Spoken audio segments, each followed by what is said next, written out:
ready? It's the Roundtable with me, Robert Bannon. Well, hello, everybody. The Roundtable is here. My name is Robert Bannon. You're listening to us on BroadwayWorld over here on the Broadway Podcast Network, iHeart, Spotify. I am a Halloween baby. I am born on October 31st, 19 something, 42 years ago. And I am so excited to always look for the new horror movies with some horror legends attached to it for sure. I'm a little bit of a scaredy cat. I'm a little bit of a scaredy cat. I'm a little bit of a scaredy cat, but I'm going to do it. I'm going to watch the movie. The WeedHacker Massacre is coming. And we have the incredible creative team that you may have seen Allen Danziger in the past. I think we all have seen Allen Danziger in the past. Co-created by Allen Danziger and Ray Spivey. And guess what? They're here. You're here. Welcome to the show. Thank you for having us. Ray, did I say your name right? It's Spivey, but you're close. There's always two ways to do it. So, and yeah, I had a 50-50 shot 50, and I got that wrong, which is the story of my life. But that's another stuff. That's another saga. How, Ray, do you know each other? How do you know each other? And how did you decide to make a movie? We had known each other about 5-6 years ago, and my mom went to the same chiropractor that Alan went to, and we got introduced. And the rest they say is Hollywood history, right? Not really, but Ray at the time was a big horror fan, and when he met me, he decided to write a scene for a movie that he was in the process of doing, and it was called Storage Locker. And he asked me to play this part, and I would have two lovely ladies with me. And so I said yes, because at my age, that's a nice thing to have. So he wrote the scene. We did the scene. I got through the scene. I got almost a standing ovation, I think, because they were so happy I could get through it. No, and the Storage Locker comes out, and then we still continued our friendship, and we just threw out some ideas, off the wall stuff about my character very loosely, because I had a full head of hair back then, Robert, and people would say that my hair could stop a bullet, and that kind of led to some other fantasizing things going on. And Ray took it from there and wrote an incredible script, and it's filled with a lot of funny stuff. And my thing is, once you stop laughing, Rob, you'll start screaming. Oh, I like that. See, that sounds good. I read that, Ray, it's a horror comedy, and they often go together because it's so over the top, it's so outlandish, it's such a fun premise. What is your writing process? Was this something you've been tinkering with? Do you sit down at the computer? Do you go to a coffee shop? Like, what is it and where do you get these crazy ideas for this movie? Yeah, it's kind of scary. My wife wonders about that all the time. And in fact, I had just done another interview, and they asked if Alan and I wrote at the same time. And I said, well, he would feed me ideas that came in his mind, things you'll see in the movie, like there's an armadillo, and he wanted people to live in a van by the river. Down by the river. Down by the river. We couldn't do that, but we used a station wagon. And I said, once he let me write independently, once I agreed to wear an ankle monitor. So it worked out great. But anyway, so he gave me a lot of independence in this. And of course, people don't realize that Texas Chain Saw Massacre really was an independent film. I mean, y'all didn't even know it was going to come out. No, not at all. Not at all. And so, he has a history of independent films, and that was the thing. We were trying to capture the spirit of independent filmmaking, all the rigors you go through, from raising money to people not showing up and everything like that. But also to pay homage to the great horror films we've all grown up with, from Chainsaw Massacre to more modern films like Shaun of the Dead and things like that. I absolutely think this is so much fun. Alan, so much fun to be able to be a part of something like this. So working together, people, they meet you at conventions, they see you on the street. Your films are played over and over again every Halloween, every day your films are played. The only thing more crazy than a person who writes horror movies is people who act in horror movies. That's what I think is. Well, the funny thing is, I just got back from a 3-day stay out at the house where the chainsaw was shot, with the rest of the cast members that are still not in diapers or drooling. And so we had a great time. I had fun with John Dugan, Grandpa, the hitchhiker Ed Neal, who's still as crazy as he was back then, and Edwin, the cattle driver at the end that saves Sally. So it's a kick to get together with all these folks and reminisce. And then, I'm sitting there at my table, with photographs, and people come over and they say, "Who is this geezer sitting at this table?" Yeah, I feel like a hooker in Amsterdam, but once they find out who I am, you're in the movie. I said, "No, I'm sitting here for my health." Yes, I'm in the movie. And it just goes on. They start laughing and we have a good time. But your prices are reasonable. Not they don't have to pay you in euros like they would in Amsterdam. No. I think it's quite Okay. quite reasonable. I'm not like Freddie or Jason, where they're charging hundreds of dollars. Right. Yeah. Yeah. We're quite reasonable. I love this. I love this so much. So we got to stay up to date. You have while we're talking, before we really get into the nitty-gritty of the movie, you Alan, have a website, I believe, and people can still find information about you. And Yeah. It's chainsawjerry.com. go to And they can go online, they can purchase all kinds of stuff. I've got t-shirts and bobbleheads. In fact, my bobblehead is in the Bobblehead Hall of Fame in Milwaukee. I'm up there with Albert Schweitzer, Bernie Sanders, Ruth Bader Ginsburg. I'm in around illustrious people. I don't know how I got in there, but Big that's another time, story. big time. Big time. That's Chainsaw Jerry, everybody. Come on. So happy Halloween. Right. So when we're here, Ray, I'm very, this is all too much for me. So when I find out here is that it's a horror slasher film that you co-created, that you Ray have co-created and produced. You have a different director. You have a giant cast. Who directed this? What is the cast? Who are we going to see when we watch this? Sure. Jody Stelzig is our director. Jody had been my assistant director on my previous film. And, when you get into these things, you find out that you can't do everything, So I was glad to bring Jody on as a director, and I kind of helped out in parts and everything because this movie was much bigger than we planned. And I blame the screenwriter for that, which was me. But we ended up with about 15 stunt people on board, over 50 extras, and it was a huge film compared to Chainsaw, right? And a catering bill you wouldn't believe. Those they could eat. And they did. So anyway, but we're glad. I think everybody pretty much had a good time. They were really calling it like they hated their family to break up.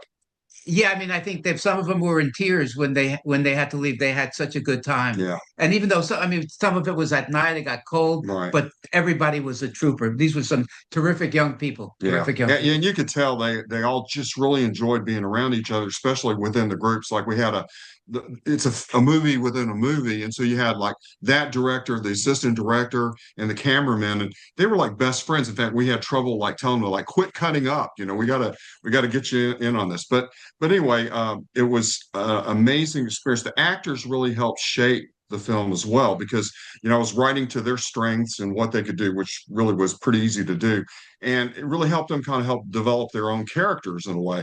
But just keeping the action going, I had a huge crew, and everybody was just fantastic. We're doing this on an indie budget, so we were real thrilled.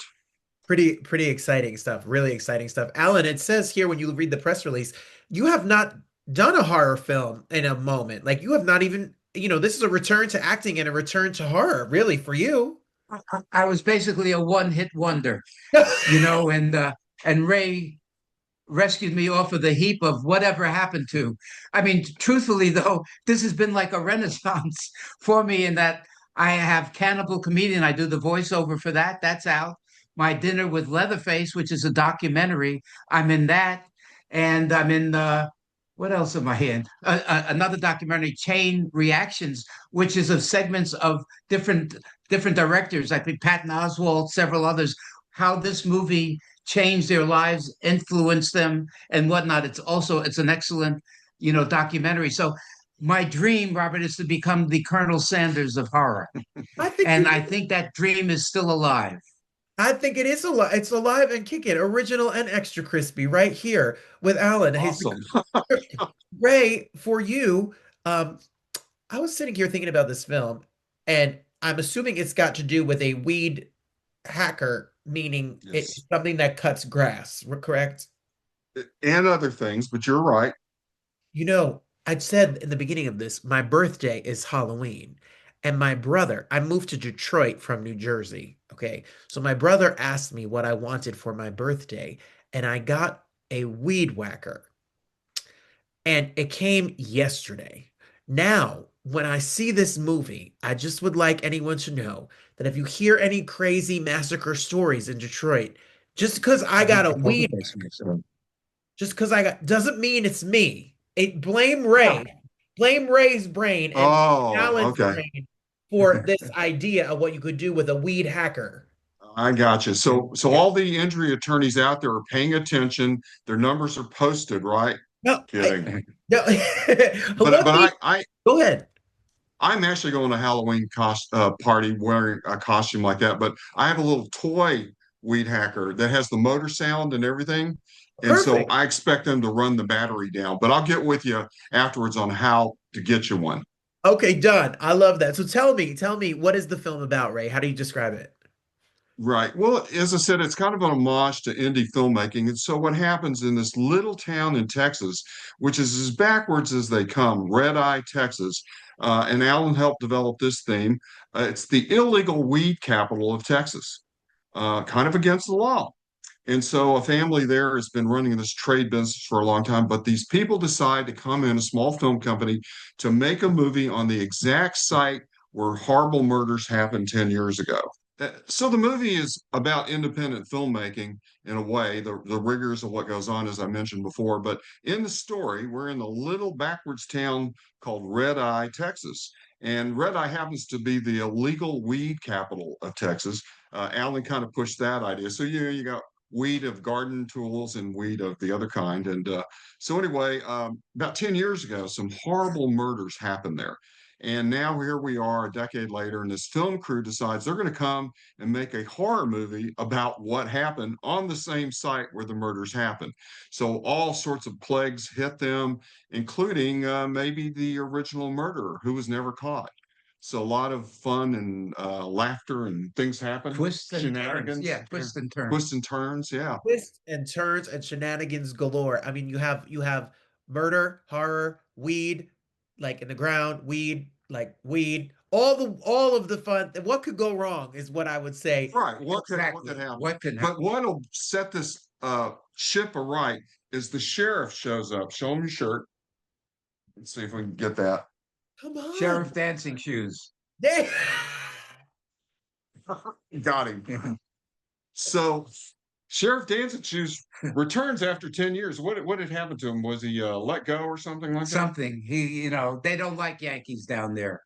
I understand. I get it. Oh, well, Sheriff Dancing Shoes is back, and Yes. the hijinks, I'm sure, are in a galore. For you, Alan, when you got back on the set and you got to, memorize your lines and get back to working with actors and you hear action and you jump back onto it, does it take you back to when you started your career? Uh, Morbidly so. Not No, more- no. no, actually, this was so much better. I was treated better. I had nicer surroundings. I had better food, and so everything. And it was a pure joy to see all these young folk, really enjoying being on set and being part of this. Hopefully a classic in the making. It is a classic in the making. Ray, when you see the video of this, the picture, it's got great artwork. It looks so good. The whole red, is it a mask? Is it a, it's such, it's such a cool look. It is going to be the new, it's a perfect Halloween costume. Watch the movie and be a part of it. Was the design of it, did it all come, writing it down and coming up with the idea, but then seeing it on screen is a whole different experience. How was it when you saw Yeah. this product? Well, Alan was the one that came up with the name Poker Face. And so I wrote it in, developed the backstory and everything. And he really wants Lady Gaga to give us rights to the song, and she hasn't responded. Whatever. So anyway, I'm sitting at my little work table, and I've got decks and decks of playing cards that I'd cut up, and everything. And little fragments are probably still under our carpet. I don't know. But I started taping them together and then added some paint. And we had a hell of a mask by the time it was ended up. And I didn't realize what an artist Ray is, from photography to painting. I mean, he's like your typical, not your typical, very different Renaissance man. I Or love disturbed it. individual, like you said. Yeah. Oh, very similar. Yeah. So Well, I did get my start back in '96. We had a film shot here by Chris Guest in Austin, and it was called Waiting for Guffman. So if yes. you're a movie buff, it's like one of my all-time favorites about people who get into movies and think they have talent and somehow they don't. Well, I've met a lot of people, Okay, but that's not you two. That's for sure. Robert, the other thing I want to say, even the music in the movie is terrific. And it was written by a young fella that I met.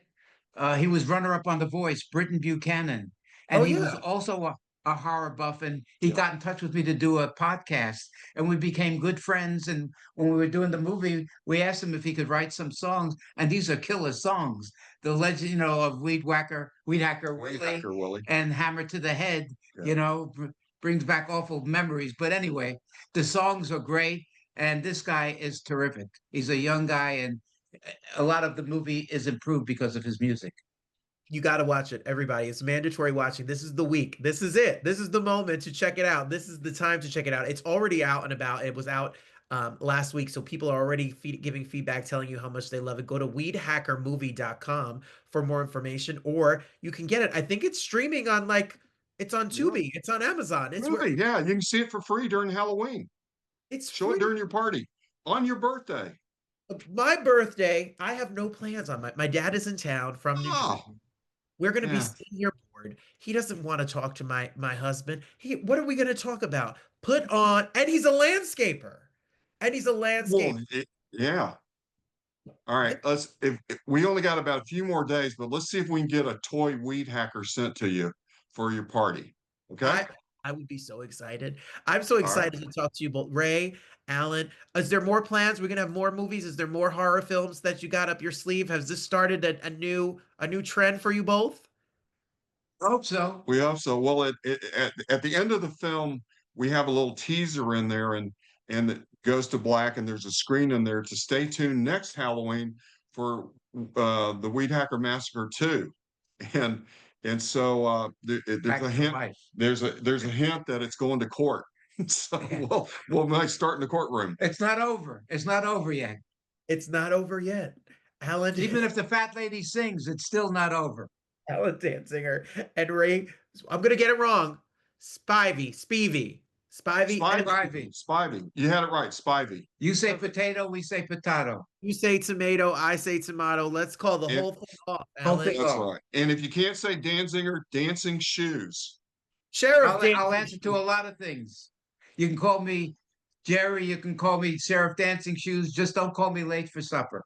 All right, perfect. That works for me. And we could go to your website as well. All the links and information will be below. The film's website's below.